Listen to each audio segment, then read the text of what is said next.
Pandi Village 1, Barangay Siling Bata, Pandi, Bulacan. Kalain mo Siling Bata.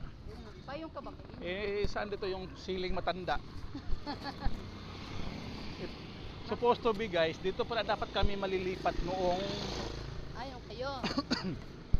Nung kayo. Oo, noong pag relocate. Ang layo pala talaga kung dito kami na-relocate noon. No? Layo. Hindi mo alam kung saan ka dito isasalpak ng mga. Pero maluwag ang kalsada dito. Maluluwag, hindi katulad sa atin, di ba? Maluwag yung mga main road dito, guys. Ayan na nga, guys. So, ito po ay Pandi Coco. Yung kabila po, guys, ay Pandi Munggo. Tapos, guys, pag nakakita ka ng bakery, ang tawag na may pandesal.